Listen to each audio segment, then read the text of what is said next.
श्री हरिवंश दोस्तों, आज के वीडियो में जानेंगे कि महाराज जी से गुरु दीक्षा हमें कैसे प्राप्त होगी।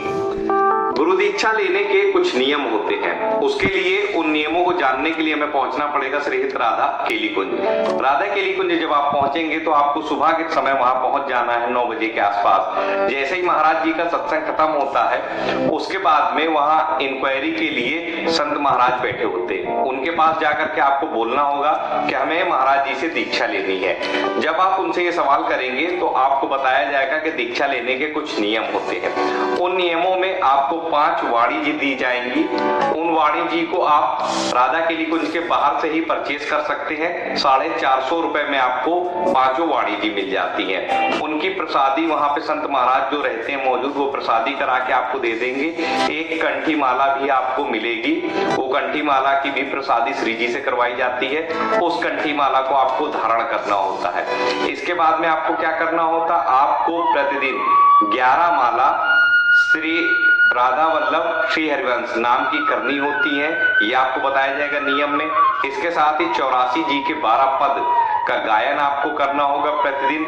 उसके साथ में श्री राधा सुधा निधि के 10 श्लोक का भावार्थ के साथ में आपको पाठ करना है। साथ ही सेवक वाणी जी के 5 श्लोक आपको अर्थ के साथ में पढ़ना है। उसके बाद में अष्टयाम सेवा श्री जी की कैसे की जाती है उसकी भी एक वाणी जी है, उसमें भी पाठ दिया गया है कि किस तरीके से आप अष्टयाम सेवा श्री जी की कर सकते हैं ऑटो पैर की। इसके साथ ही आपको जो सबसे लास्ट में बुक दी गई है जिसके में आपको श्री यमुना अष्टक का पाठ दिया गया है, ईष्ट वंदना दी गई है आपको, और भी संत महाराज लोगों के जो नाम है वो दिए गए, उनका भी पाठ किया जाता है। वो आप देख सकते हैं स्क्रीन पर मैं दिखा रहा हूँ, ये जो बुक है इसमें दिया गया है, इसका भी पाठ आपको प्रतिदिन करना है पूरी बुक का।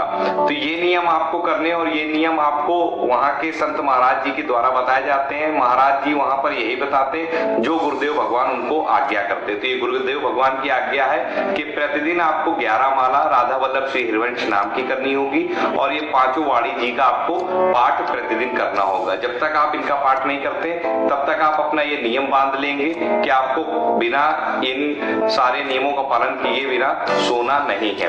और ये आपको करना है लगातार 1 साल तक, और हर 2 महीने में आपको महाराज जी के आश्रम पहुंचना है, और जो नियम आपको बताया जा रहा है इन नियमों का पालन करते हुए वहां पर जाकर के अपने बारे में बताना है कि अब हमें 2 महीने हो चुके हैं और हम जो नियम आपके द्वारा हमें बताए गए थे गुरु जी के द्वारा, वो नियमों का हम पालन कर रहे हैं। इस तरीके से आपको अपने बारे में जानकारी वहां हर 2 महीने में जाकर के देनी है। इसके साथ ही आपको करना क्या है, जैसे हमारे संप्रदाय में जो तिलक होता है उस तिलक को आपको तब तक नहीं लगाना है जब तक आप दीक्षित नहीं हो जाते गुरु जी से।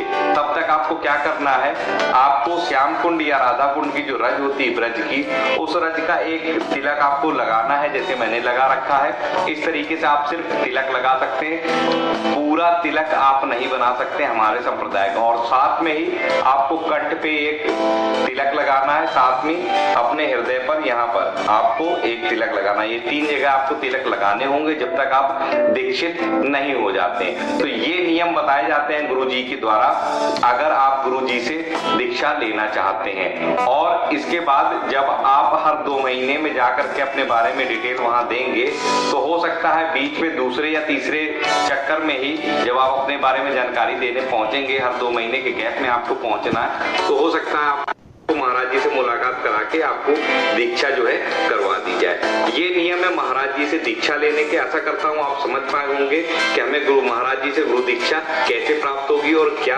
नियम होते हैं। आशा करता हूँ वीडियो आपको पसंद आया होगा। वीडियो पसंद आया हो तो लाइक करिए, चैनल पर नए हैं सब्सक्राइब कर लीजिए, कमेंट में जय श्री राधा जरूर लिखिएगा। मिलता हूँ अगले वीडियो में नई जानकारी के साथ, तब तक राधा वल्लभ श्री हरि।